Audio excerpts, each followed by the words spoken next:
খাদিজাতুল কুবরা, একটু মনোযোগ দিয়ে শুনবেন। নামাজ পড়ে নাই, রোজা করে নাই, হজ করে নাই, যাকাত দেয় নাই, তারপরে আল্লাহ তাকে সালাম দিয়েছে। আল্লাহ জান্নাতে তার একটা ঘর বানাইছে। একটাই মাত্র আমল তখন ছিল, সে আমলের নাম হলো জিকির করা। তাহলে দুনিয়াতে সর্বপ্রথম মুসলমানের যে আমল, উম্মতে মুহাম্মাদের আমলের নাম কি? সবাই কর না কেন? আজকে এই জিকিরের কথা বললে তবে হুজুর পীর সাহেব হলো নাকি রে? আমাদের বাংলাদেশে কিছু জাকের পার্টি আছে, জোরে কন কি পার্টি? এই জাকের পার্টির কারণেই তো জিকিরের বদনাম হচ্ছে। জাকের পার্টিকে জিকির কি সাইজ আপনারা জানেন না? আমার দয়াল বাবার দরবারেতে কেউ ফিরে না খালি হাতে। আপনার বলেন এটা কি জিকির করা না মস্কারি করা? একটু মনোযোগ দেন। হযরত বেলাল দেখলেন সকালবেলা কোনো কাজ নাই, তিনি কলেমার জিকির শুরু করে দিলেন। জিকির করতে করতে করতে করতে হযরত বেলাল আসল মুনিবের প্রেমে ধরা পড়েছে। গোলামের বাচ্চা গোলামেরা সকালবেলায় বেলালের বিরুদ্ধে নালিশ করতেছে মুনিবের কাছে, মুনিব এত বেলা হয়ে গেল এখন পর্যন্ত বেলাল গোয়াল ঘরের দরজা খোলে নাই। এমনি তো বেলালের মুনিব বেলালকে দেখতে পারে না, উর্দুম্বার সঙ্গে থাকতে দেয়। এখন সেই বেলালের বিরুদ্ধে আবার অভিযোগ। হাসিনার সময় দেখছেন, হাসিনা কিন্তু এমনি আলেমদেরকে দেখতে পারেনি, আবার আলেমদের বিরুদ্ধে অভিযোগ। ধরে কোন কথা ঠিক কিনা? 116 জন আলেমের তালিকা করা হয়েছিল, তার মধ্যে আমার নাম ছিল 18 নম্বরে। 116 জনের মধ্যে প্রথম 18-র মধ্যে আমার নাম ছিল। এই জন্য আপনাকে আব্দুল কুদ্দুস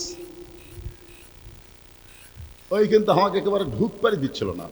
এরপরে মনে করলাম আর একটা আসলো পাটোয়ারি, কি হয়তো ভালো হবি, কিন্তু যে জাতের জাত, জোরে কোন কথা ঠিক একই অবস্থা। আলেমদের বিরুদ্ধে অভিযোগ কেন? আলেমদের অভিযোগ কেন করবা? কারণ আল্লাহ কোরআনে বলেছে ইন্নামা ইয়াখশাল্লাহ মিন ইবাদিহিল উলামা, বান্দা সময়ের মধ্যে আলেম বান্দারা আল্লাহকে বেশি ভয় করে। জোরে কোন সুবহানাল্লাহ। আল্লাহ রাসূল বলেছেন আল উলামা ওয়ারাসাতুল আম্বিয়া, আলেমরা হচ্ছে নবীদের ওয়ারিস। আর সে আলেমদের বিরুদ্ধে লাগছে। হাসিনার পতন কিন্তু এই আলেমদের বিরুদ্ধে লাগার কারণেই হয়েছে। ধরে কোন কথা ঠিক কিনা? প্রত্যেকটা আলেম হাইকোর্টে সুপ্রিম কোর্টে কোনো বিচার পায়নি, কোনো বিচার নেই। তারা আল্লাহর কাছে বিচার দিয়েছে, আল্লাহ চোখের পানি দিয়ে বিচার দিয়েছে। ভাইজান একটু মনোযোগ দেবেন। এমনি তো বেলালকে দেখতে পারে না, আবার সেই বেলালের বিরুদ্ধে অভিযোগ করেছে মুনিব চামড়ার চাবুক নিয়ে। চামড়ার চাবুক না বেলালের দরজা এসে ডাকতেছে, বেলাল ও বেলাল এত বেলা হয়ে গেল এখনো পর্যন্ত দরজা খুলিস না। বেলাল রে তোর এমন কি ঘুম হলো এখনো দরজা খুলিস না? কারণ বেলাল আসল মুনিবের কাছে ধরা দিয়েছে, নকল মুনিবের শব্দ বেলালের কানের মধ্যে ঢুকতেছে না। সুবহানাল্লাহ কর না খান। হ্যাঁ, হযরত বাইজিদ বোস্তামি নামাজের মধ্যে আছে মরুভূমিতে। এখন এক মেয়ে বাইজিদ বোস্তামির সামনে দিয়ে ঘুরতেছে। বাইজিদ বোস্তামি নামাজ শেষ করবে, এই মহিলা, এই তুমি কি পাগলি হয়ে গেলে নাকি? আমি নামাজ পড়তেছি আর তুমি আমার সামনে দিয়ে ঘুরতেছ। মহিলা মুচকে মুচকে হাসে আর বলে, নামাজ কার ইবাদত? এই জোরে কোন নামাজ কার ইবাদত? তুমি যখন আসসালাতু মিরাজুল মুমিনিন, নামাজ হচ্ছে মুমিনদের জন্য আল্লাহর মিরাজ, আল্লাহর ইবাদতের মধ্যে শামিল হইছো, তোমার সামনে আমি ঘুরতেছি, তুমি কেমনে দেখলে? তার মানে বোঝা গেল তুমি নামাজের মধ্যে ছিল না। নামাজের ভিতরে থাকা আর নামাজ পড়া দুইটা এক না, দুইটা এক না। জোরে কোন কথা ঠিক কিনা? আজকে আমরা অনেকে নামাজ পড়ি কিন্তু নামাজের ভিতরে ঢুকতে পারি না। নামাজের নিয়ত করার সঙ্গে সঙ্গে দুনিয়ার নানা রকম খবর আমাদের কাছে চলে আসে। কি করেছি সারাদিন সব কথা মনে হয়, হয় কি হয় না? জোরে কোন হয় কি হয় না? কিন্তু সঠিকভাবে যদি নামাজের মধ্যে ঢুকতে পারি, আসসালাতু মিরাজুল মুমিনিন, নামাজ হচ্ছে মুমিনদের মেরাজ। বেলালের মুনিবের রাগ বেশি হওয়ার কারণে মার্শাল আর্টি দরজা খুলে গেছে। দরজা খুলে দেখে গোয়াল ঘর গোটা পরিষ্কার। সুবহানাল্লাহ বলেন। বেলালের মুনিব বলতেছে, এই গোলামের বাচ্চা গোলামের, এই তোরা বেলালের বিরুদ্ধে আমার কাছে মিথ্যা নালিশ করলি। যে বেলাল ঘুম থেকে চেতন পাইনি, তোরা যখন চেতন পাস নাই তখন বেলাল চেতন পাইয়া গোটা গোয়াল ঘর পরিষ্কার করেছে। সুবহানাল্লাহ। আসলে দেখেন বেলালের মুনিব বেলালকে মারতে গিয়া বেলালের প্রশংসা করতেছে। আসলে বেলাল পরিষ্কার করছে, গোয়াল ঘর পরিষ্কার করেনি, কিন্তু ইমানের নূর দিয়া তার ভিতরের সমস্ত অন্ধকার পরিষ্কার করেছে। জোরে কার কথা ঠিক কিনা? বেলালের মুনিব ডাকতেছে গোয়াল ঘরে, রে বেলাল তুমি কোথায়? বেলাল ডাকতে ডাকতে গোয়াল ঘরের কোনায় গিয়ে দেখে বেলালের গোটা দেহ থর থর করে কাঁপতেছে। ইজা যুকিরাল্লাহু ওয়াজিলাত কুলুবুহুম, যখন কেউ আল্লাহর জিকির করে, এই জিকির করার কারণে তার অন্তরের মধ্যে তড়পড়ানি শুরু হয়ে যায়। সুবহানাল্লাহ বলে। বেলাল জিকির করতেছে কার? আল্লাহ কি বলতেছেন? ইজা যুকিরাল্লাহু ওয়াজিলাত কুলুবুহুম। বেলালের অন্তরের মধ্যে তড়পড়ানি শুরু হয়েছে। বারবার বেলাল বলে ডাকতেছে, বেলাল কোনোই কথা কয় না। হঠাৎ চামড়ার চাবুক দিয়ে বেলালের মুনিব যখন বেলালের দেহে আঘাত করেছে, আঘাত করার সঙ্গে সঙ্গে বেলালের জবান ফসকে বের হয়ে গেছে, লা ইলাহা ইল্লাল্লাহু মুহাম্মাদুর রাসূলুল্লাহ। আচ্ছা, আমাদেরকে কেউ যদি চামড়ার চাবুক দিয়ে আঘাত করে আমরা কি বলবো? ও মারে বাবারে। জোরে কর কথা ঠিক কিনা? আপনি আল্লাহরে বলবেন না মারে বাবারে বলবেন? কোনটাকে বলবেন? কথা কয় না। আর যারা প্রকৃত ইমানদার তারা কি বলবে? আল্লাহ আল্লাহ ও আল্লাহ, তুমি কোথায় আল্লাহ, এই কথাই বলবে। আমরা বাপ মা চিনেছি, কিন্তু আল্লাহকে আমরা চিনবার পারিনি। ধরে কোন কথা কন না কেন ভাই জান? তো বেলালের গায়ে যখন আঘাত করেছে, বেলালের জবান ফসকে বের হয়ে গেছে, ভিতরে যা আছে সেটাই বার হবে। ধরে কোন কথা ঠিক কিনা? আজকে যে যেমন মানুষ মাইক পালে দেখবেন সে তেমন বক্তব্য দেয়, কেমন বক্তব্য দেয়, কোরআন হাদিসের বিরুদ্ধে কথা বলে যাচ্ছে। আমরা কিছুই বলতে পারতেছি না। একটু মনোযোগ দিয়ে শোনেন, যে বস্তার মধ্যে সোনা আছে, বস্তার মুখ খুললে সোনাই বের হবে, আবার যে বস্তার মধ্যে ছাই আছে, মুখ খুললে ছাই বের হবে। ধরে কোন কথা ঠিক কিনা? বেলালের ভিতরে কি আছে? হ্যাঁ, যেই মাত্র জবান খুলেছে বের হয়ে গেছে লা ইলাহা ইল্লাল্লাহু মুহাম্মাদুর রাসূলুল্লাহ। বেলালের মুনিবের হাত থেকে চাবুক পড়ে যায়, গোটা দেহ থর থর করে কাঁপতেছে আর বলতেছে, বেলাল রে, তুই আমার মুনিব হইয়া আমার শত্রুর দলে কখন ভর্তি হলি? তুই আমার গোলাম হইয়া আমার শত্রুর দলে কখন ভর্তি হলি? বেলাল বলতেছে, গভীর রাত্রে। বেলালের মুনিব ওমায় বলতেছে, গভীর রাত্রে যখন ঈমান গ্রহণ করছিস, দুনিয়ার কেউ জানে না, তুই ঈমান ছেড়ে দে, আমি তোকে গোলামি মুক্ত করব, এবং এই গোয়াল ঘরের মধ্যে যত উট দুম্বা রয়েছে আমি সব তোকে পুরস্কার হিসাবে দিয়ে দেব। আপনারা বলেন তো, ইমানের পাওয়ার আছে না নাই? যখন আছে না নাই? সব পুরস্কার দিবার চাই, কিন্তু বেলাল কি উত্তর দেয়? যে গোটা দুনিয়া আমারে দিলেও আমি ইমান হারা হতে পারবো না। বেলালকে সারাদিন ধরে মারছে, সারাদিন ধরে মারার পরে সারা রাত বেলালের বুকের উপরে পাথর চাপা দিয়ে রাখছে। এরপরও বেলাল যখন ইমান হারা হয় না, সকাল বেলা বেলালের জিব্বা টেনে বের করে ওই জিব্বার মধ্যে পেরেক মারছে। এরপরও বেলাল আল্লাহর জিকির করতেছে। এর নাম হলো ইমান। সেই ইমানদারকে লক্ষ্য করে আল্লাহ বলতেছেন, আত্তাকুল্লাহ, ভয় করতে হবে কার? জোরে কান, ভয় করতে হবে কার? আল্লাহর ভয় যখন মুসলমানের কলিজায় আসবে, এটা কিন্তু বর্তমান সমাজ দেওয়া হবে না। বর্তমান সমাজে আমরা আল্লাহর ভয় করে মসজিদে জোহরের নামাজ পড়তে চাই। আপনাকে এখানকার বলতেছি না, গুরুদাসপুরের মডেল মসজিদের কথা বলতেছি। গুরুদাসপুর মডেল মসজিদ আপনি জোহরের নামাজ পড়বেন সামনে কাতারে, কিন্তু সমস্যা হলো আপনার পায়ে 2000 টাকার জুতা আছে। আপনি এখন বলেন তো, মসজিদ দরজার যায় আপনি কার ভয় আগে করবেন? আপনার বুঝতে পারতেছেন আমার কথা? এখানে আল্লাহ বলতেছেন আত্তাকুল্লাহ, ভয় করতে হবে কার? কিন্তু বর্তমান পরিবেশে আপনি 2000 টাকার জুতা নিয়ে বিপদ পড়ে গেছেন। জুতার দরজা থুয়া যদি ভিতরে যাই, আশা দেখবো আমি আছি কিন্তু আমার জুতা নেই। বর্তমান পরিবেশে ঠিক কিনা বলেন? তাহলে কি করতেছে? আস্তে করে জুতা তুলতেছে। তো দুই কান্দে দুই ফেরেশতা বলতেছে, আল্লাহ কি লেখমো? আল্লাহ বলতেছে, আমার ভয় আমার ঘরে ঢুকতেছে, কিন্তু বেটা বর্তমান পরিবেশ আগে চোরের ভয় করছে। তো ফেরেশতা বলে, তাহলে লিখবো কি? আল্লাহ বলতেছেন, চোরের ভয় আল্লাহর ভয় একই কলিজার মধ্যে যদি রয়, তার কোনোদিন আত্তাকুল্লাহ আদায় হয় না। আত্তাকুল্লাহ আদায় করতে গেলে কেবলমাত্র ভয় করতে হবে কার? তো কেবলমাত্র আল্লাহর ভয় যদি আমরা করতে চাই তাহলে বর্তমান পরিবেশে আল্লাহর ভয় করা যাবে না।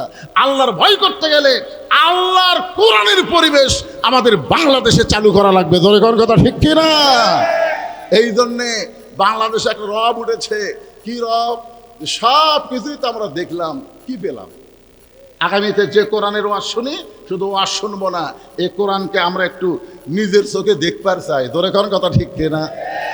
শুধু হাফিজি মাদ্রাসার দিকে তাকায় দেখেন আর আপনাকে পুরুলিয়া প্রাইমারির দিকে তাকায় দেখেন, এই দুটা দেখলেই তো আপনি বুঝতে পারবেন। কিন্তু প্রাইমারির জন্য জীবনে ভিক্ষা করা লাগলো না, একটা টাকা কোনোদিন প্রাইমারি হেডমাস্টার কারো কাছে ভিক্ষা করলো না, তারপরে প্রাইমারি চলে কেমনে দেয়? আর এই মাদ্রাসার জন্য বক্তা ওয়াজ শুরু করে কিছুক্ষণ পর করে দেও বাবা দেও বাবা, এই যে দেও বাবা শুরু হয়ে গেল। তাহলে আমরা কোরআনের কি দেখলাম? কোরআন চলে ভিক্ষা দিয়া আর প্রাইমারি চলে সরকারের টাকা দিয়া। জোরে এই দেখতেছেন না আপনারা? নিজ চোখে দেখতেছেন তো? এই যে দেখতেছেন, এই দেখার নাম দেখা না, আসলে মূলত দেখা কি এইটা বোঝানোর জন্য বলতেছে আত্তাকুল্লাহ। অর্ধ জাহানের খলিফা হযরত ওমর জুমার দিনে যখন খুতবা দিচ্ছেন, জুমার দিনে খুতবা শুরু করেছেন, মাঝখান থেকে এক মুসল্লি দাঁড়িয়ে বলতেছে আমিরুল মুমিনিন, আপনার খুতবা আমরা শুনবো না। ওমর ফারুক সামকে গিয়ে বলতেছে আমার খুতবা কেন শুনবা না? আমার অপরাধ কি? কি অপরাধে তুমি আমার খুতবা শুনবা না? বলে আমি না, যত মানুষ আপনার খুতবা শুনতেছে কেউ আপনার খুতবা শুনবে না। ওমর ফারুক বললেন আমার অপরাধ কি? সাহাবী বলতেছে আপনার অপরাধ হলো আমাদেরকে খাটো পাঞ্জাবি দিয়া আপনি লম্বা জুব্বা পরে খুতবা পড়তেছেন, আমাদেরকে খাটো পাঞ্জাবি দিবেন, আপনি লম্বা জুব্বা পরবেন। এই লম্বা জুব্বা কোথায় পাইলেন? যতক্ষণ পর্যন্ত না বলবেন ততক্ষণ পর্যন্ত আপনার খুতবা শুনবো না। আত্তাকুল্লাহ, ভয় কার? আরো জোরে বলেন। যদি মানুষের আইন চলতো টুটি ধরে, ওমর ফারুক তখন বাংলাদেশের মতন 96টা দেশের রাষ্ট্রনায়ক, বাংলাদেশের মতন 96 দেশের খলিফা, তারই জুব্বা লম্বা, মাঝখান থেকে লোকমা দিছে। এখন একটা চেয়ারম্যানকে লোকমা দিলে চেয়ারম্যানের সাইজ করি। জোরে কোন কথা ঠিক কিনা? কেন আমাকে চেয়ারম্যান কি পরে কি করে তুই দেখিস কেন? এই তুই দেখিস কেন? আর অর্ধ পৃথিবীর খলিফা। আত্তাকুল্লাহ কারে কয়? আল্লাহর হয়। ওমরের চোখ দিয়ে দর দর করে পানি পড়তেছে। এমন সময় আব্দুল্লাহ ইবনে ওমর 30 পারা কোরআনের হাফেজ, 6 লক্ষ হাদিসের হাফেজ। সুবহানাল্লাহ বলেন। অর্ধ জাহানের খলিফা ওমর ফারুকের ছেলে কয় পারা কোরআনের হাফেজ? 30 পারা কোরআনের হাফেজ, 6 লক্ষ হাদিসের হাফেজ। বাবার পাশে গিয়ে বলতেছে রে নবীর সাহাবীরা, আমার বাবার জুব্বা লম্বা বলে তোমরা বাবার খুতবা বন্ধ করে দিলে, কিন্তু আমার দিকে একটাবার তাকায় দেখো, তোমরা খাটো হলেও নতুন কাপড় পরে নামাজ পড়তে আইছো, কিন্তু আমার পরনে নতুন কোনো কাপড় নাই।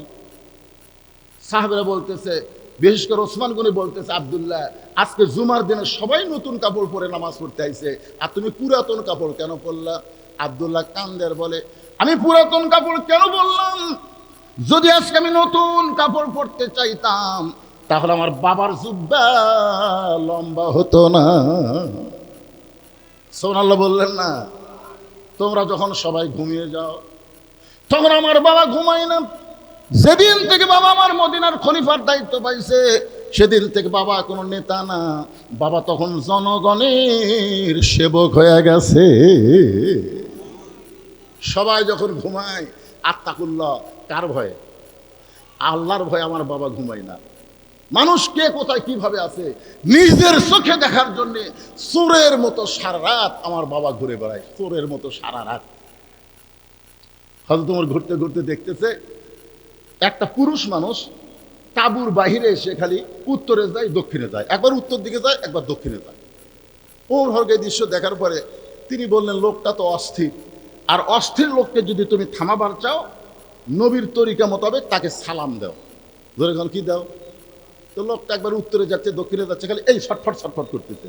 ওমর ফারুক তাকে স্থির করার জন্যে সালাম দিলেন, আসসালামু আলাইকুম ইয়া আব্দুল্লাহ। লোকটা সালামের উত্তর দেয় না। ওমর ফারুক আবার সালাম দিলেন, আসসালামু আলাইকুম ইয়া আব্দুল্লাহ, রে আল্লাহর বান্দা তোমার উপর আল্লাহর রহমত বর্ষিত হোক। লোকটা সালামের উত্তর দেয় না। ফারুক যখন আবার সালাম দিবার যাচ্ছে এমন সময় লোকটা বলে, মিয়া বারবার আমাকে সালাম দাও মিয়া, তুমি জানো না আমার মনের মধ্যে শান্তি নাই? তোমার সালাম খেলে উপর দিক দিয়ে যায়, ভিতরে ঢুকতেছে না। ওমর ফারুক জোড়হাত করে বললেন, ভাইজান আপনার সমস্যা কি? বলে আমার বাড়ি হলো অমুক জায়গায়, আমি যাচ্ছি অমুক জায়গায়। উমর ফারুক যখন কোরআন দিয়ে রাষ্ট্র চলায় তখন দিনেও যা রাতেও তাই। জোরে খান সুবহানাল্লাহ। দিনের বেলাও যা রাতের বেলাও তাই। কোরআন দিয়ে যখন রাষ্ট্র চলে তখন দিনের বেলাও যেমন শান্তি, রাতের বেলাও আরো ঘুরে শান্তি। সুবহানাল্লাহ কোন না খান। তা আমার বউকে নিয়ে, আমার গর্ভবতী বউকে নিয়ে আমি অমুক কাফিলায় যাচ্ছি। এই মাঝ রাস্তা আমার গর্ভবতী বউয়ের প্রসব ব্যথা শুরু হয়েছে। আর বউটা যখন প্রসব ব্যথায় কাতরাকাতি শুরু করছে তখন আমি তাবু টাঙ্গাইয়া আমি অস্থির হয়ে ঘুরতেছি। এই মুহূর্তে আমি ধাত্রী পাই কোথায়? আমি কখনো উত্তরে যাই, দক্ষিণ যাই, মিয়া আমার মধ্যে যন্ত্রণা আর খালি সালাম দাও। ওমর ফারুক মুস্কা হেসে বললেন, ভাইজান ইন্নাল্লাহা মা'আস সাবিরিন, ধৈর্যশীলদের সঙ্গে আল্লাহ রয়েছে, তুমি একটু ধৈর্য ধরো, আমার কাছে ভালো ধাত্রীর খবর আছে। সুবহানাল্লাহ কোন। এক দৌড়ে বাড়িতে গেলেন, বাড়িতে গিয়ে ডাক দিলেন, আব্দুল্লাহর মা। যে আব্দুল্লাহর মা বলে ডাক দিছে, সঙ্গে সঙ্গে ওমর ফারুকের বিবি দরজা খুলে দিছে। ওমর ফারুক চুপ করছে, কে গো? আমি রাতের বেলা মানুষের দুঃখ কষ্ট দেখতে যাই, আমি মনে করছিলাম 2-3 বার ডাক দিলেও তুমি চেতন পাবা না। এই গভীর রাত্রে আব্দুল্লাহর মা বলতেই দরজা খুললা, কারণ কি? বলে আপনি যেদিন থেকে মানুষের দুঃখ কষ্ট রাতের বেলা দেখা শুরু করছেন, আমি সেই রাত থেকে সারা রাত দরজায় দাঁড়িয়ে দাঁড়িয়ে আমি আল্লাহর কাছে দোয়া করি, আল্লাহ আমার স্বামীকে তুমি হেফাজত করো। জোরে কোন সুবহানাল্লাহ। আপনি মানুষের দুঃখ কষ্ট নিজের চোখে দেখবেন, আর আমি বউ হইয়া ঘুম পারবো, আপনি সেই বউ আমার পাশান। আমি আমার বউরে বহুদিন কইছি ওয়াজ করে রাত্রিবেলা বাড়িতে আসবো। আমি মনে করছিলাম হয়তো ওমর ফারুকের বউয়ের মতন আমার বউ হবে। আল্লাহর কোরআন আমার সামনে, কোনোদিন আমার বউকে আমি চেতন পাইনি। যতদিন আমার মা জীবিত ছিল, বিশ্বাস করেন আমার মাকে কোনোদিন ডাকা লাগেনি। আমার জুতার শব্দই মা বুঝবার পারে। রাত 2টা হোক 3টা হোক, আমি মার জানলার ডাক হাঁটা যেতেই মা বলে, বাবা বউ যান ডাক দিস না বাবা, আমি চেতনেছি। মা যখন দরজা খুলে দেয়, আমি একদিন পায়ে পড়ে বললাম, মা কোনোদিন আপনাকে ডাকা লাগে না, আপনি দরজা খুলে দেন, চেতন কেমনে পান? মা বলতেছে, তোর বউ ঘুমানোর আগে আমাকে বলেছে আজকে তুই ওয়াজ করে বাড়িতে আসবি। এইটা শোনার পরে দুনিয়ার কোনো মা ঘুমাতে পারে না, দুনিয়ার কোনো মা ঘুমাতে পারে না। আজকে যাদের মা নাই তারা বুঝতেছে 23 সালের 25 ডিসেম্বর আমার মা দুনিয়া থেকে বিদায় নেওয়ার পর আমি বুঝতেছি যার বাবা নাই, যার মা নাই, এই দুনিয়াতে তার আর কেউ না আছে। কথা কোন আছে? আর যাদের বাপ মা আছে তারা বুঝবার পারতেছে না। বাপ মা যতদিন জীবিত থাকে সন্তান বুঝবার পারে না। দাঁত থাকতে মানুষ দাঁতের মূল্য দেয় না, চোখ থাকতে মানুষ চোখের গুরুত্ব বোঝে না। যখন দাঁত পড়া যায়, চোখ চলা যায়, তখন বুঝে চোখ আর দাঁতের গুরুত্ব কি। জোরে কোনো কথা ঠিক? বাপ মা আছে তো বুঝবার পারতেছেন না। একের বইয়ের কাছে বইয়ের মা বসে আছে, ওই এখন বলতেছে, আম্মা আম্মা আমি বাজারত যাচ্ছি, আপনি ডাব খাবেন না গ্লুকোজ খাবেন? আম্মা, কি মাকড়ার উচ্চারণ, আম্মা। তো বউ বলতেছে, আমার মা ডাবও খায় গ্লুকোজও খায়, দুটাই খায়। তখন বলতেছে, আম্মার জন্য ডাব গ্লুকোজ দুটাই আনবো। এই বলে ব্যাগ না বের হচ্ছে, দেখে দরজাত মা খাড়া হয়ে আছে। ওই মা দেখার পরে নজর নিচের দিকে করছে। মায়ের মুখের দিকে তাকালে, বাবার মুখের দিকে মহব্বতের নজর দিলে আল্লাহ হজের সওয়াব দেয়। সুবহানাল্লাহ খান না কেন? আর এই শয়তান কি করছে? মাটির দিকে তাকায় হাঁটতেছে। মা কয়, কে রে বা, আমি দরজার তখন থেকে দাঁড়ায় আছি, তুই একটাবার আমার দিকে তাকাস না। গত সপ্তাহে 10 টাকার পান কিনে দিছিস, পান কিন্তু ফুরে গেছে, আজকে আমার জন্য 10 টাকার পান আনবি। ছেলে বলতেছে, এই জন্যই তো তাকাই না, খালি খাই খাই। মা 10 টাকার পান চাই, খালি খাই খাই। আর শাশুড়ির জন্য ডাব আনবে, গ্লুকোজ আনবে। এরকম বেটা নামক পাটা আছে না নাই? জোরে কোন আছে না নাই? আল্লাহ কোরআনে বলেছেন, ওয়াকাদা রাব্বুকা আল্লা তা'বুদু ইল্লা ইয়াহু ওয়া বিল ওয়ালিদাইনি ইহসানা। আল্লাহু আকবার। একটু মনোযোগ দিয়ে শুনবেন। ওমর ফারুক দৌড়ে এসে দরজায় যেই মাত্র বললেন আব্দুল্লাহর মা, সঙ্গে সঙ্গে দরজা খুলে দিল। ওমর ফারুক বলেন, আব্দুল্লাহর মা জান্নাতে যাবার চাও? তো বলে, জান্নাতে যাবার চাই মানে? জান্নাতে যদি যাবার চাও তাহলে গরম পানি একটা প্রসব কিভাবে সন্তান ধাত্রীরা দুনিয়াতে আনে সেই ব্যবস্থা নেই। ওমর ফারুকের বিবি সব কিছু নিয়ে গভীর রাত্রে উমরের সঙ্গে চলতেছে, তাবুর অপর পৃষ্ঠেতে ঢুকাই দিয়া ওমর ফারুক লোকটাকে শুধু বলতেছে ইন্নাল্লাহ মা সাবিরিন, আল্লাহ ধৈর্যশীলদের সঙ্গে আল্লাহ আছে, আর অস্থিরতা করা লাগবে না। ভালো ধাত্রী ঢুকছে।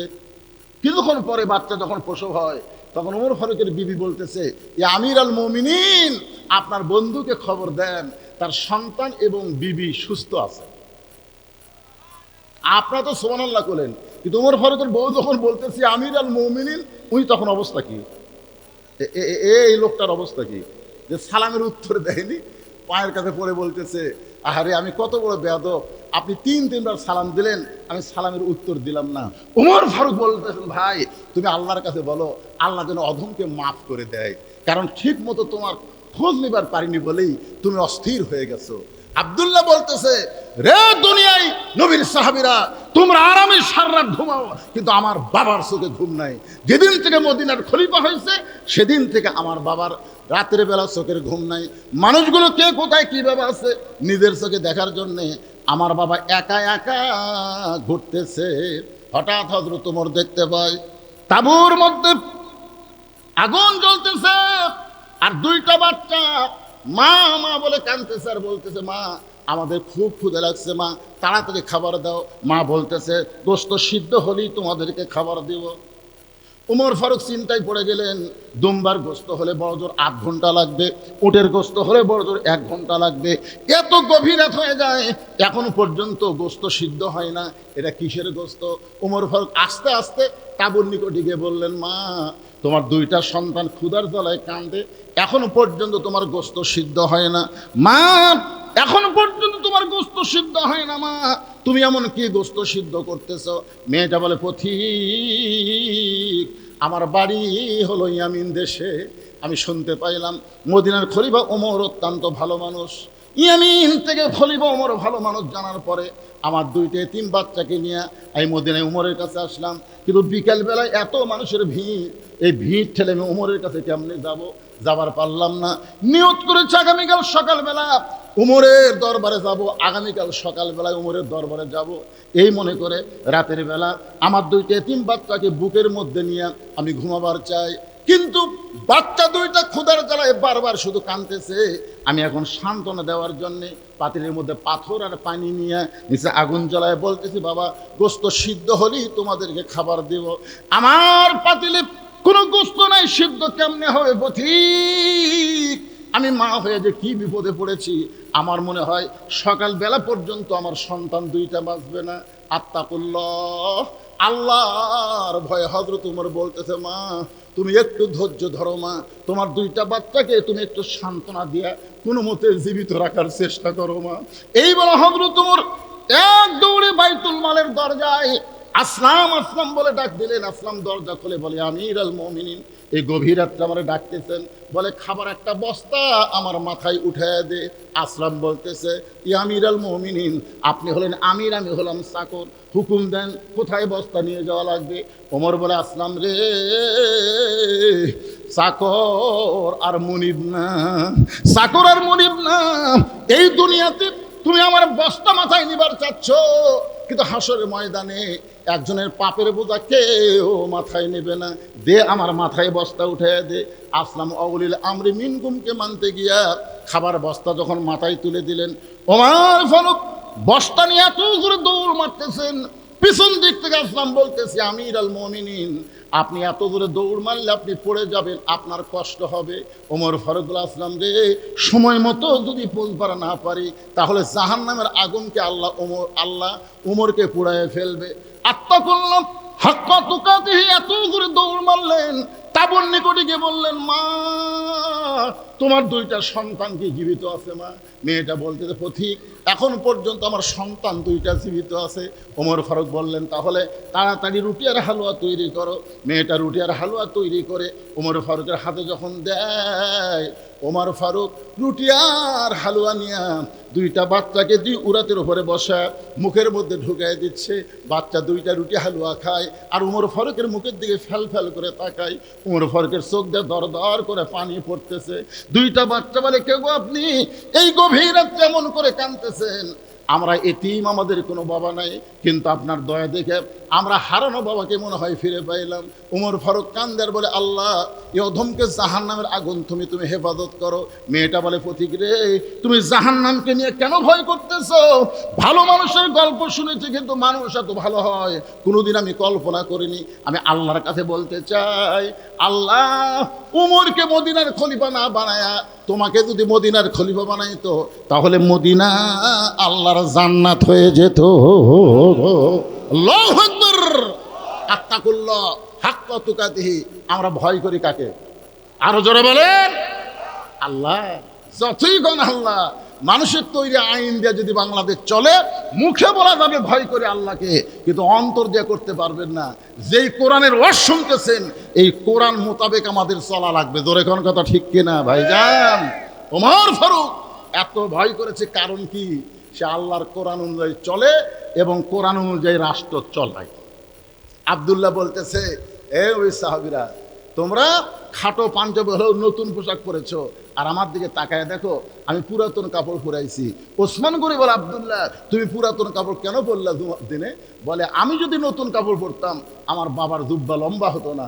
তোমরা সবাই যখন ঘুমায় থাকো, আমার বাবা গভীর রাত্রে আমার দরজায় গিয়ে ডাকতেছে, আব্দুল্লাহ আব্দুল্লাহ বলে। আমি দরজা খুলে তাকায় দেখি বাবার হাতে একটা পাঞ্জাবি। আমি খুশি হয়ে বললাম, বাবা বাইতুল মাল থেকে আমার একটা পাঞ্জাবি দিছে, আপনি আর একটা দিবে রাখছেন? আসলে নেতার বেটা হওয়ার মধ্যে লাভ আছে। আমি একটা পাঞ্জাবি পাইছি, আপনি আর একটা দিবে রাখছেন। ওমর ফারুক বললেন, ইন্নাল্লাহা ইয়ামুরুকুম আন তুআদ্দুল আমানাতি ইলা আহলিহা ওয়া ইযা হাকামতুম বাইনান নাস আন তাহকুমু বিল আদল। জোরে বল আল্লাহু আকবার। আব্দুল্লাহ, তুই কি মনে করিস যে তুই একটা পাঞ্জাবি পাইছিস, আমি আর একটা দিবে রাখছি? না রে পাগল, না, এইটা আমার ভাগে পড়েছে। এখন তুই বল, এত খাটো পাঞ্জাবি পরে আমি আগামীকাল খুতবা কেমনে দিব? আব্দুল্লাহ বলতে, তাহলে আমি কি করব? বলে, তোর ভাগে যে কাপড় পাইছিস ওই কাপড়টা আমাকে দান করে দে। আব্দুল্লাহ বলে, গভীর রাত্রে আমার কাপড় আমার বাবাকে দান করে দিলাম। বাবার কাপড় আমার কাপড় একত্র করে বাবা লম্বা জুব্বা বানায়, সেই জুব্বা পরে খুতবা দেয়। এখন বলো, বাবার খুতবা শোনা যায় কি না যায়? সমস্ত সাহাবীরা দাঁড়িয়ে বললেন, আল্লাহর কোরআন দিয়ে যখন রাষ্ট্র চলবে, এমন ভালো মানুষকে নেতা হিসাবে পাওয়া যাবে। সুবহানাল্লাহ বলেন। আসলেই ভাইজান, আপনাদের মধ্যে আমি মনে করছিলাম যে সব আদায় শেষ। আমি আব্দুল জলিলকে বলেছিলাম যে 10টার সময় আমাকে যদি টেজে দেয়, 12টা পর্যন্ত ওয়াজ হবে, আদায় টাদায় যা আছে তুমি শেষ করে নিবা। কিন্তু এই যে মাঝখানে কিছু অতিথি আসার কারণে ও ঠিকমতো আদায় করতে পারেনি। আর শেষে তো বুঝতেইছেন, মানুষের মধ্যে একটা ভাব এসে যায় যে ওয়াজ তো বহুই শুনতেছি, আজকাল শুনবার না পারলে কাল ইউটিউবে বসে সার্চ দিলে এই ওয়াজগুলো পাওয়া যাবে। বুঝতেছেন না? আল্লাহ রাসূল ফাতেমার ঘরের মধ্যে ঢুকলেন। ফাতেমা, তোমার কি কখনো মনে হয় তোমার বাবা আল্লাহর নবী বলে আল্লাহ তোমাকে জান্নাত দেবে? ফাতেমা বলতেছে, বাবা আমার বাবা শুধু আল্লাহর নবী না, আমার বাবা হলো বিশ্ব নবী। ধরে কোন সুবহানাল্লাহ। আমার সব সময় মনে হয় আমার বাবা বিশ্ব নবী হওয়ার কারণে আল্লাহ তাআলা আমাকে জান্নাত দেবে। রাসূল বলে, ফাতেমা তুমি বড় ভুল করেছো মা, তোমার বাবা বিশ্ব নবী বলে আল্লাহ তোমাকে জান্নাত দেবে না। জান্নাতে যদি যাবার চাও, জান্নাতের আমল করে তোমাকে জান্নাতে যেতে হবে। আমার মায়েরা যারা আছেন একটু মনোযোগ দিয়ে শুনবেন, জান্নাতের আমল করে জান্নাতে যাওয়া লাগবে। ফাতেমা বললেন, বাবা জান্নাতে যাওয়ার আমল কি? আল্লাহ রাসূল বললেন, মাত্র 4টা আমল করলে 8টা আল্লাহ জান্নাতের 8টা দরজা খুলে দিবে। ধরে খান সুবহানাল্লাহ। ফাতেমা বললেন, বাবা জান্নাতের 4টা আমল কি কি? আল্লাহ নবী বললেন, 24 ঘন্টার মধ্যে 5 ওয়াক্ত নামাজ আদায় করবা। সব সময় নামাজ পড়া লাগবে না, ওয়াক্ত মোতাবেক 5 ওয়াক্ত নামাজ পড়লে নামাজের হক আদায় হবে। ও ফাতেমা, 12 মাসের মধ্যে 1 মাস রোজা রাখলে রোজার হক আদায় হয়ে যাবে। ফাতেমা, স্বামী যখন খেদমত যাবে তখন স্বামীর খেদমত করলে স্বামীর হক আদায় হবে। কিন্তু ফাতেমা, সতীত্বের হেফাজত পর্দা করা এটার কোনো সময় নাই, এটা সব সময় তোমার ওপর ফরজ। আমার মায়েরা যারা পর্দায় আছেন মা, আপনার জন্য সর্বসাকুল্যে সবচেয়ে গুরুত্বপূর্ণ ওয়াজ হলো সবসময় পর্দার মধ্যে থাকতে হবে। হুমায়ুন তার বাবা অসুস্থ, সুস্থতার জন্য নগদ 2,000, বাকি 3,000, মোট 5,000 টাকা দান করেছে। আল্লাহ হুমায়ুনের বাবাকে পরিপূর্ণ সুস্থতা দান করেন। জোরে বলে আল্লাহুম্মা আমিন। আপনারা আমিন বললেই দোয়া কবুল হবে। জোরে করে আল্লাহুম্মা আমিন। আরে শেষ, ভালো তার সব ভালো তার, কথাটা বুঝলেন না? আইলাম আর গেলাম, কি একটা গান নাই? আইলাম আর গেলাম, দেখলাম আর শুনলাম, কিছুই বুঝলাম না। আজকে কিছু শ্রোতারা এরকম হয়েছে, আইলাম আর গেলাম, দেখিলাম, শুনলাম, কিছুই বুঝলাম না। তারা হলো ওই মানের শ্রোতা। আর আপনারা এখনো পর্যন্ত যারা বসে আছেন, একটু সামনের দিকে আসতে বলতেছি। ফাঁকা পিছনে থাক, অসুবিধা নেই, সামনের দিকে আসেন। আল্লাহর রাস্তায় একটু সামনে আসেন, আসেন সবাই সামনে আসেন। কে? রবিউল ইসলাম 1,000 টাকা দান করেছে। আল্লাহ রবিউল ইসলামের দানকে আল্লাহ আপনি কবুল করেন। কি নাম? কি? আলিফ নামে। আল্লাহ তোমার এক বান্দা 200 টাকা নগদ 2 বস্তা সিমেন্ট করছে, দান লিখছেন, আলিফের নাম লিখছেন। আল্লাহ দানকে কবুল করেন। আল্লাহ নেক নিয়ত নেক আশা পড়ে আল্লাহুম্মা আমিন। ও পিছনের আল্লাহর বান্দারা সামনে আসেন। আরে সামনে জায়গা পরিবর্তন করেন। এক জায়গায় বসেছেন, ওই জায়গা আপনার জান্নাতের সাক্ষী হয়ে গেছে। আর এক জায়গায় বসতেছেন, ওই জায়গাও আপনার আল্লাহ জান্নাতের সাক্ষী বানিয়ে দিবে। প্রত্যেকটা জায়গা আপনার জান্নাতের সাক্ষী হবে, কারণ এটা জান্নাতের বাগান, বুঝুন না? এই জন্য একটু সামনে আসেন। আচ্ছা ঠিক আছে। আর ওই হাতত দাও, আমি হাতত পাই। শহীদুল ইসলাম বাপ মায়ের জন্য 1100 টাকা দান করেছে। আল্লাহ তার দানকে কবুল করেন। আর না বাপ মার কবরকে জান্নাতের টুকরা হয়ে যাবে, কবুল করেন আল্লাহুম্মা আমিন। কি? ইয়াকুব আলী মাঠপাড়া 500 টাকা দান করেছে। তোমার মায়ের জন্য দোয়া করি, আল্লাহ মাকে জান্নাত দেখ। যেরকম আমিন। আব্বু মারা গেছে, মা মারা গেছে, আরে পাগল হয়ে বুঝবার পারছে। 20 টাকা দান করেছে। আল্লাহ বাপ মার কবরকে জান্নাতের টুকরা বানান আল্লাহুম্মা আমিন। কি নাম? খবিরউদ্দিন। এই মাদ্রাসার হিতাকাঙ্ক্ষী বাপ মার জন্য দোয়া চাইয়া 5,000 টাকা দান করবে। আল্লাহ তার দানকে কবুল করেন। বাপ মার কবরকে জান্নাতের টুকরা বানায় দেন আল্লাহুম্মা আমিন।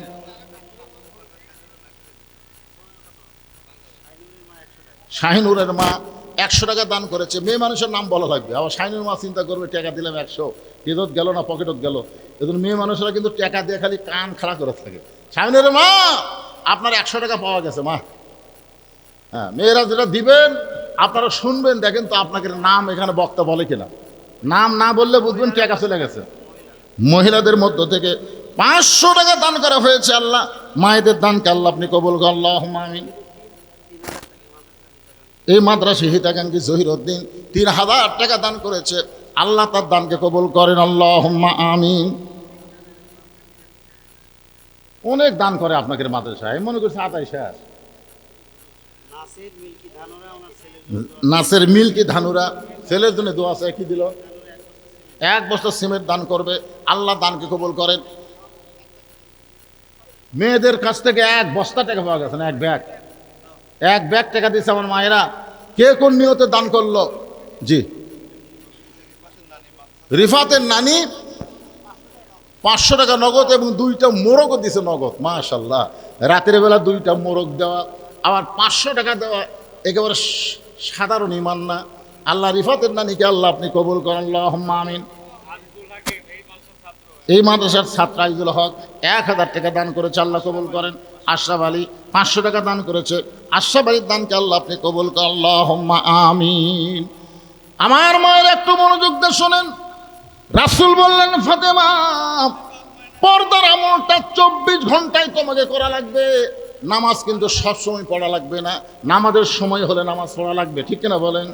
রোজা সবসময় করা লাগবে না, রোজার মাসে রোজা রাখলেই চলবে।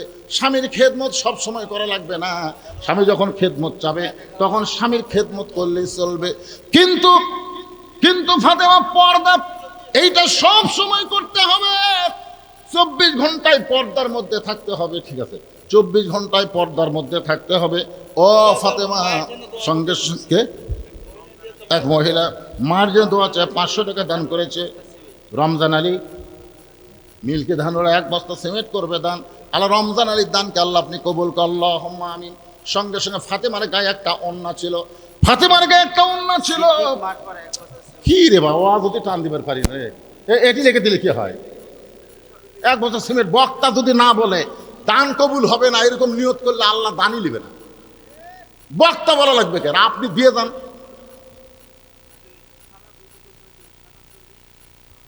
আপনারা এত দান এখনো পর্যন্ত তোলেনি, আর এই মাদ্রাসায় দান করে, মাশাআল্লাহ এত দান। আগে আদায় করছে, মনে করছে আদায় শেষ, এত লোক যে দান করবে। কে দিল 2 বস্তা সিমেন্ট?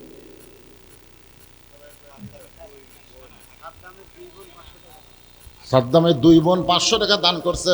আল্লাহ দানকে কবুল করেন, আল্লাহুম্মা আমিন। আপনি খালি সমানে লেখেন তো ভাইজান। আপনারা কিরকম মনে করতেছেন যে আমরা দান করার পরে বক্তার নাম না বললে দান কবুল হবে না, এরকম কি মনে হয়? বরং প্রকাশ্যে দান করার চাইতে গোপন দান করা আল্লাহর কাছে অনেক প্রিয়। জোরে কোন ঠিক কিনা? বাংলাদেশে যত বেশি বড় বড় জিনিস হয়েছে, এই দানগুলা কিন্তু প্রকাশ্যে হয়নি। এই যে মাদ্রাসায় যারা জায়গা দিছে, মাদ্রাসায় যারা তৈরি করেছে, তারা হয়তো মানুষকে জানায়নি, শুধু আল্লাহ জানে। আপনারা জানবেন যে যত বড় বড় দান, এগুলো সব গোপন দান। সুবহানাল্লাহ বলে। আর এই চুঁচড়া ফুটিয়ে এগুলো সব প্রকাশ্যে আদায় হয়। বড় বড় দান, সবচাইতে বড় দানকারীর নাম হলো ওসমান গনি। সুবহানাল্লাহ বলেন। আপনি জানেন, একদিন আল্লাহ রাসূল বলেছেন, ওসমান, ওসমান এদিকে আসো, আল্লাহ তোমাকে এত সম্পদ দান করেছে, সেই সম্পদ কতটুকু হতে পারে তুমি কি তার হিসাব জানো? ওসমান গনি বলতেছি, ইয়া রাসূলুল্লাহ, আল্লাহ আমাকে এত সম্পদ দিছে, আমি তার পরিপূর্ণ হিসাব দিবার না পারলেও একটা হিসাব আমার কাছে আছে। তো আল্লাহ রাসূল, ওসমান কোন হিসাব তোমার কাছে আছে? বলে, হিসাবটা হলো আল্লাহ আমাকে যত সম্পদ দিছে, এই সম্পদগুলো গুদামে রাখার পরে গুদামের তালা দিয়া যে চাবিগুলো হয়, এই চাবি টানতে একটা উট হিমশিম খায়। মানে গুদামত তালা দেওয়ার পরে যে চাবি হয়, এই চাবি টানতে একটা উট কি করে? হিমশিম খেয়ে যায়। তা আল্লাহ রাসূল বলে, ওসমান, আল্লাহ যদি তোমার এই সমস্ত সম্পদ ফেরত চায়, তুমি কি দিবা? আল্লাহ যে তোমাকে সম্পদ দিছে, এই সম্পদ যদি আল্লাহ ফেরত চাই, তুমি কি দিবা? ওসমান গনি মারছে, দৌড় মারছে। তো ওমর ফারুক বলতেছি, ইয়া রাসূলুল্লাহ, আপনি এই কথা বলার পরে ওসমান এত জোরে দৌড় মারলো, কারণ কি? আল্লাহ রাসূল বললেন, দেখা যায়। কিছুক্ষণ পরে ওসমান যে উট চাবি টানে, ওই উটের রশি ধরে আল্লাহ নবীর কাছে এনে বলতেছি, ইয়া রাসূলুল্লাহ, শুধু গুদাম না, গুদামের ভিতরে মাল না, গুদামের যে তালা দিয়েছি তালা না, এই চাবি সহ উটটা আমি আল্লাহ রাস্তায় দিয়ে দিলাম। তাহলে কি দিল? মানে যা ছিল। তো রাসূল বললেন, ওসমান, সবই যখন আল্লাহকে দিয়ে দিলা, তোমার জন্য রাখলা কি? ওসমান বলতেছে, আল্লাহ এবং রাসূল আমার জন্য থাকলেই যথেষ্ট। নবী আসমানের দিকে তাকাই বলেন, আল্লাহ, এই ওসমানকে তুমি কি দিবা? আল্লাহ বলতেছে, এইরকম দানকে আমি আল্লাহ খুশি হয়ে দান করাই লাগলো না, খালি নিয়ত করার সাথে সাথে আমি আমার গানি ডিগ্রি ওসমানকে দিয়ে দিলাম। ধরে কারণ সুবহানাল্লাহ।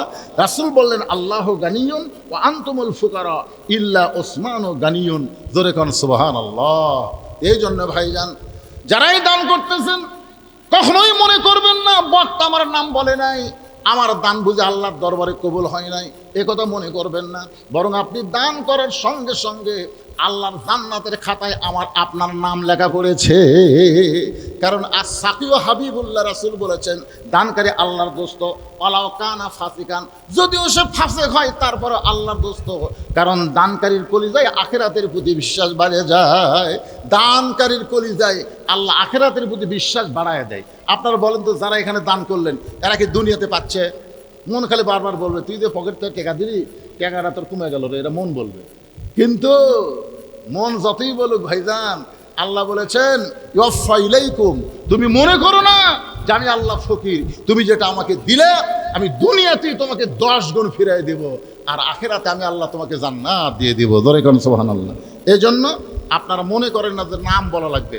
আমি যে কথাটা বলতেছি, পুরুষ মানুষ ইচ্ছা করলে সব মাহফিলে যাওয়ার পারবেন, কিন্তু মহিলারা কিন্তু সবাই যাওয়ার পারবে না। আমার সে মায়েরা বসে আছেন পর্দার অন্তরালে, সেই মায়েদের জন্য বলতেছে, মা, সঙ্গে সঙ্গে ফাতেমার কাছে ওড়না ছিল, ওই ওড়নাটা মাথার উপর দিয়ে বললেন, বাবা, এই মুহূর্ত থেকে আমি ফাতেমা পর্দার মধ্যে ঢুকে গেলাম। যেই বলেছে আমি পর্দার মধ্যে ঢুকে গেলাম, সঙ্গে সঙ্গে নবী বললেন, আমিন। ফাতেমা বললেন, আমি পর্দার মধ্যে ঢুকে গেলাম। নবী কি বললেন? আমিন। এই বলে নবী বাইরে গিয়ে বললেন, আল্লাহ আমার মেয়েটাকে তুমি পর্দার মধ্যে কবুল করে নাও।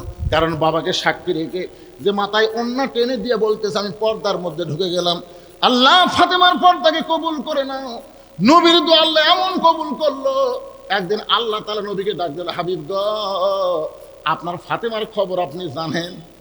আপনার ফাতেমার খবর জানেন? তো রাসূল বলতেছে, ফাতেমা আমার মেয়ে, আমি খবর জানি না মানে? তা আল্লাহ বলেন, আপনি কি খবর জানেন? ফাতেমা আপনার মেয়ে, আপনি কি খবর জানেন? আমার মেয়ে খুব কষ্টে আছে, আমার মেয়ে সকালে খায় বিকালে পায় না, এমন একটা গরিবের সঙ্গে আমার মেয়ের বিয়ে হচ্ছে, আপনি ঘটকালি করে দিয়েছেন আল্লাহ। আলী ছাড়ার পাত্র বাননি, এর বাড়ির খাওয়ার কিছু থাকে না, আমার মেয়েটা খুব কষ্ট আছে। আল্লাহ ডাক দিল, হাবিব আপনি শুনলে খুশি হবেন, আমি আল্লাহ ফাতেমার পর্দাকে কবুল করে ফাতেমাকে সাইয়্যিদাতুন নিসাই আহলেল জান্নাহ, জান্নাতি নারীদের নেত্রী ঘোষণা করে দিলাম। ধরে কান সুবহানাল্লাহ। আল্লাহ নবী দৌড়ে এসে ফাতেমাকে বললেন, ফাতেমা ফাতেমা আল্লাহ তোমার পর্দাকে কবুল করে তোমাকে জান্নাতি নারীদের নেত্রী ঘোষণা করেছে। ও ফাতেমা তুমি জান্নাতি নারীদের নেত্রী হয়ে যাবে, তুমি জান্নাতি নারীদের নেত্রী হয়ে যাবে। আমার মায়েদের বলতেছে, মা যতই আমল করেন, এক নম্বর গুরুত্বপূর্ণ আমলের নাম হলো পর্দা। এমন পর্দা ফাতেমা আল্লাহর কাছে করেছে, সবসময় দোয়া করতো, আল্লাহ খালি দুনিয়াতে পর্দা না, আল্লাহ এই পর্দাটা তুমি কবুল করো, পর্দার মধ্যে আমার মৃত্যু দিও, পর্দার মধ্যে আমার কবর যেন হয়, আমার কবরের খবর যেন দুনিয়ার কোনো মানুষ না পায়, আমার কবরটাও যেন আল্লাহ তুমি পর্দা করে দিয়ে দাও। জোরে খান সুবহানাল্লাহ। এমন দোয়া করছে বুঝলেন। গভীর রাত্রে তাকে দাফন করা হয়েছে, গভীর রাত্রে দাফন করার পরে হযরত আলী আল্লাহর কাছে বলতেছে, আল্লাহ আমি স্বামী হিসেবে দুনিয়াতে ফাতেমারে খুশি করতে পারিনি, ফাতেমারে আমি কিছুই দিবার পারিনি, আল্লাহ ফাতেমা আমার সংসার আসার পর থেকে এত কষ্টের মধ্যে ছিল, আজকে গভীর রাত্রে ফাতেমাকে দাফন করার পরে আমি তোমার দরবারে কাঁদতেছি, আল্লাহ ফাতেমার পর্দাকে তুমি কবুল করো। জোরে কোন সুবহানাল্লাহ। কি দোয়া করবে? ফাতেমার নামাজ কবুল করো, ফাতেমার রোজা কবুল করো, এগুলো বলেনি, বলেছে ফাতেমার পর্দাকে তুমি কবুল করো। মায়েরা শোনেন, যত ইবাদত করেন, নামাজ পড়েন, হজ করেন, যাকাত দেন, আপনি রোজা রাখেন, কিন্তু পর্দা যদি ঠিক মতো না করেন, একটা ইবাদত আল্লাহর দরবারে কবুল হবে? কথা কয় না, কবুল হবে? পর্দা না থাকলে কোনো ইবাদত মায়েদের কবুল হবে না। স্বামী দোয়া করতেছে, আমার বিবির পর্দাকে কবুল করো। এই দোয়া করার সঙ্গে সঙ্গে তাকায় দেখে, কয়েকটা পুরাতন কবর দেখা যায়।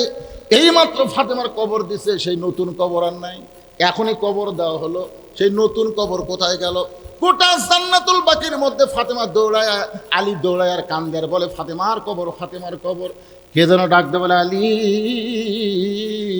আমি আল্লাহ তাআলা ফাতেমার পর্দাকে কবুল করার কারণে তার কবরটাকেও পর্দার মধ্যে কবুল করেছি। আমি আল্লাহ খুশি হইয়া তাকে জোহরা ডিগ্রি দান করেছি। জহুরা ডিগ্রি দান করেছি। জহুরা কি? আমার মায়েদের জন্য ওয়াজটা করতে চাইছিলাম, কিন্তু আসলে সব ভেস্তে গেল। আল্লাহর বান্দারা, এখন 12:30 বাজতেছে। আপনারা যারা পরহেজগার মোত্তাকি মানুষ, তারা সবসময় খেয়াল করে যে তারিখের মধ্যে ওয়াজ শুনবো, যেই তারিখে বিজ্ঞাপন ছাপাচ্ছে এই তারিখের মধ্যে হুজুর ওয়াজ শেষ করে মোনাজাত করবে। খালি ওয়াজ শুনলে হবে না, ফজরের নামাজ হামাকরক জামাতের সঙ্গে আদায় করা লাগবে। জোরে কোন কথা ঠিক কিনা? এদিকে কিন্তু এখন জনগণ খুবই সজাগ। একটা কথাই নাই, আগের দিন বাঘে খাচ্ছে, এখন অনেকে চিন্তা করতেছে যে আমরা বড় দল, আমরা এই সেই, এরকম চিন্তা করলে থাকলে হবে না তো। মানুষ এখন অনেক সজাগ হয়ে গেছে। জোরে কোন কথা ঠিক কিনা? আগে আমরা দেখছি এরকম আপনাদের গুরুদাসপুরের ওয়াজ মানে লাস্টে তবারক থাকে না, লাস্টে পোলা থাকে না, খিচুড়ি থাকে না। আমি যতগুলো মাহফিল করছি শেষে তবারক আছে। মানুষকে ওয়াজ যেমন হোক লাস্টে তো তবারক আছে, অন্তত তবারকের টানে বসে থাকে। কিন্তু এখন মানুষ চালাক হয়ে গেছে, ওয়াজটা গভীর রাতের তবারক খেলে আর পেট খারাপ করা যাবে না, কারণ এত রাত্রে তবারক থাকে না, আরো গজব হয়ে যায়। এই মাদ্রাসার একজন ছাত্রের মা, ইমনের মা 500 টাকা দান করছে। আল্লাহ ইমনের মায়ের দানকে আল্লাহ কবুল করেন। সকলে বলে আল্লাহুম্মা আমিন। জিয়ারুলের মা মাঠপাড়া থেকে 500 টাকা বাকিতে দান করেছে। আমার মায়েদের বলতেছি, মা আপনারা সবসময় মাদ্রাসায় দান করবেন। ইয়াকুবের মাও আপনার বোন, মাশাআল্লাহ, 3,000 টাকা দান করেছে। বোন না বলে একেবারে মা বলতেছে। আপনার একেবারে সহোদর বোন, যাই হোক, যারা তো বোন দান করেছে 3,000 টাকা, একেবারে মা আল্লাহ দানকে কবুল করেন। জোরে বলেন আল্লাহুম্মা আমিন। এরকম মায়েরা যারা এখনো দান করতে পারেন নাই, এত রাত হয়ে গেছে তারপরেও আপনারা দান করতে পারেন নাই, সবসময় মাদ্রাসায় দান করবেন, সবসময় মাদ্রাসায় দান করবেন। আর আপনাদের এলাকায় আপনার যারা আছেন, আপনাদের সন্তানগুলো, এবারে কোনো ছাত্রের মাথায় পাগড়ি দেওয়া হলো না, ঠিক কিনা বলেন? পাগড়ি দেওয়া হয়েছে? এই কথা কন না কেন, পাগড়ি দেওয়া হয়েছে? তবে হাফেজ সাহেবকে বলবো প্রতি বছর এখানে যেন পাগড়ি দেওয়া হয়, এইরকম চেষ্টা করা লাগবে। খালি মাদ্রাসা চালালে হবে না, হাফেজ বার করা লাগবে। কি বার করা লাগবে? হাফেজ বার করা লাগবে। আগামীতে যেন এই মাদ্রাসা থেকে 30 পারা করে হাফেজ বের হয়। জোরে করেন আল্লাহুম্মা আমিন। জোরে বলে আল্লাহুম্মা আমিন। সকলে ইস্তেগফার পড়েন। আস্তাগফিরুল্লাহ রব্বি মিন কুল্লি যামবি ওয়া তুবু ইলাই। আচ্ছা, সবার জন্য দোয়া করো। বাইজিদ রাজশাহী মেডিকেলে আছে, অসুস্থ, 2,000 টাকা দান করেছে, দোয়া চাই। যারা আশেপাশে এখনো আছেন ভাইজান, আপনারা সবাই দোয়ায় শামিল হন, আসেন, দোয়া করা হবে, সবার জন্য দোয়া করা হবে, সবার জন্য আমরা দোয়া করব প্রাণ ভরে। সবাই ইস্তেগফার করুন। আস্তাগফিরুল্লাহ রব্বি মিন কুল্লি যামবি ওয়া তুবু ইলাই লা হাওলা ওয়ালা কুওয়াতা ইল্লা বিল্লাহিল আলিয়্যিল আযীম। আল্লাহুম্মা সাল্লি আলা মুহাম্মাদ, আল্লাহুম্মা বারিক আলা মুহাম্মাদ। আপনাদের কিছু বলার আছে নাকি? কারো কিছু বলার আছে? কিছু হিসাব কি বলা লাগবে না এখন? ওরা হিসাব পরে। আচ্ছা, ঠিক আছে, আপনি সভাপতি সাহেব কিছু বলবেন? দোয়া করে দিচ্ছি। বসেন, যারা দাঁড়িয়ে আছেন বসেন, সবাই আসেন, দোয়ায় শামিল হন। আল্লাহুম্মা আমিন। আল্লাহুম্মা আনতাস সালাম ওয়া মিনকাস সালাম, তাবারাকতা ইয়া যাল জালালি ওয়াল ইকরাম। মাবুদ, কঠিন গরমের ভিতরে আমার গায়ে ফ্যানের বাতাস আসতেছে, তাও আমার কপাল ঘামতেছে। আরামের বাড়ি, আরামের ঘুমকে বাদ দিয়া, ফ্যানের বাতাসকে বাদ দিয়া, দীর্ঘ রাত পর্যন্ত যারা জান্নাতের বাগানে বসে বসে কোরআন হাদিস আলোচনা শোনার শেষে আমি গুনাহগারের সঙ্গে রহমতের দরজায় ফকির হয়ে দোকানা হাত তুলেছি। আল্লাহ গো, মেহেরবানি করে আজকের মাহফিল আমাদের সকলের হেদায়েতের জন্যে, নাজাতের জন্যে, জান্নাতের জন্যে কবুল করো। এই মাহফিলের শুরু থেকে শেষ পর্যন্ত যত আলোচনা হয়েছে আল্লাহ, এর মধ্যে যদি ত্রুটি হয়, ভুল হয়, মাফ করে দিও। এর যা হাদিয়া মঞ্জুর করো, সোনার মদিনায় নবী পাকের রওজা মোবারকে আল্লাহ কবুল করে নাও।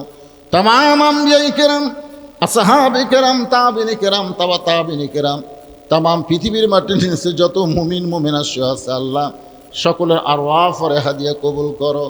আল্লাহ, আমরা যারা হাত তুলেছি, আমাদের জনম দুঃখনী মা বাবা যাদের অন্ধকার কবরে চলে গেছে, সকলে আমার সঙ্গে পড়েন রব্বি রহমহুমা কামা রব্বায়ানি সগীরা। আল্লাহ, আমাদের বাপ মার কবরকে জান্নাতের টুকরা বানায় দাও। আল্লাহ, এই মাদ্রাসাকে কিয়ামত পর্যন্ত কবুল করে নাও। এই মাদ্রাসার জায়গা আমি দিয়া আজকে যারা অন্ধকার কবরে চলে গেছে আল্লাহ, মাদ্রাসার ওসিলায় তাদের কবরকে জান্নাতের টুকরা বানিয়ে দাও। এখন পর্যন্ত যারা মাদ্রাসাকে চালাইতেছে, কত কষ্ট করে মানুষের কাছ থেকে টাকা পয়সা চায়া চায়া, আল্লাহ, যারা কষ্ট করে এই মাদ্রাসা বর্তমান পর্যন্ত চালাইতেছে, তাদের সকলকে মাদ্রাসার ওসিলা করে জান্নাতি মানুষ কবুল করে নাও। আল্লাহ, মাদ্রাসার কমিটির সম্মানিত সভাপতিকে আল্লাহ তুমি কবুল করো, সহসভাপতি কবুল করো, সেক্রেটারি ক্যাশিয়ারকে কবুল করো, মাদ্রাসার সদস্যদের কবুল করো। মাদ্রাসার যারা দান করলো তাদের সকলের দানগুলোকে আল্লাহ তুমি কবুল করে নাও। আজকের মাহফিলের সম্মানিত সভাপতি অসুস্থ মানুষ, মসজিদের মধ্যে আমার সঙ্গে দেখা করে বলল, হুজুর আমি অসুস্থ হওয়ার পরেও আমাকে সভাপতি করেছে, আমি যাওয়ার পারলাম না, মাদ্রাসার জন্য 20,000 টাকা নগদে দান করে দিলাম। আল্লাহ, তাকে পুরোপুরি সুস্থতা দান করো। আজকের মাহফিলের সহসভাপতি সহ যারা আজকের মাহফিলের সম্মানিত প্রধান অতিথি, আজকের মাহফিলের সম্মানিত প্রধান মেহমান, আজকের মাহফিলের বিশেষ অতিথিবৃন্দদের আল্লাহ তুমি কবুল করো। আল্লাহ, অত্র এলাকার প্রতি মাদ্রাসাকে ওসিলা করে রহমত বরকতের দরজা খুলে দাও। আমার মা বোনেরা পর্দার অন্তরালে বসে বসে শুধু ওয়াজ শুনে নাই, অনেক দানও করেছে আমার মায়েরা। আল্লাহ, আমার মা বোনদেরকে খাদিজাতুল কুবরার সঙ্গে জান্নাতি কবুল করো। আল্লাহ, ও দরদে আল্লাহ, আমি গুনাহগার বলে দোয়া ফিরিয়ে দিও না। আল্লাহ, এই আখিরে মোনাজাতে যারা শামিল হয়েছে, এতগুলো মানুষের মধ্যে যার দুইখানা হাত তোমার পছন্দ হয়, এই দুইটা হাতের ওসিলাই আজকের মাহফিলকে আল্লাহ তুমি কবুল করে নাও। আল্লাহ আল্লাহ মেহেরবানি করে গোটা বিশ্বের মুসলমানকে হেফাজত করো। গাজার মুসলমান, ফিলিস্তিনের মুসলমান বড় বিপদে আছে। আল্লাহ আল্লাহ কত শিশু বাচ্চাদেরকে হত্যা করেছে অন্যায়ভাবে। আল্লাহ যারা হত্যা হয়েছে তাদেরকে শহীদ হিসেবে কবুল করো, আর যারা আহত অবস্থা আছে তাদেরকে আল্লাহ তুমি সুস্থ করে দাও। আমার বাংলাদেশের ফ্যাসিস চলতেছিল, কি একটা ফ্যাসিবাদী শাসন আমল। আল্লাহ আল্লাহ 5ই আগস্টে আমরা আবার নতুন করে জীবন ফিরে পেলাম, এরকম একটা অবস্থা হয়ে গেল। কিন্তু এইটা করতে গিয়ে প্রায় 2000-এর বেশি ছাত্র জনতা জীবন দিয়েছে, 40,000-এর বেশি আহত হয়েছে, পঙ্গু হয়েছে।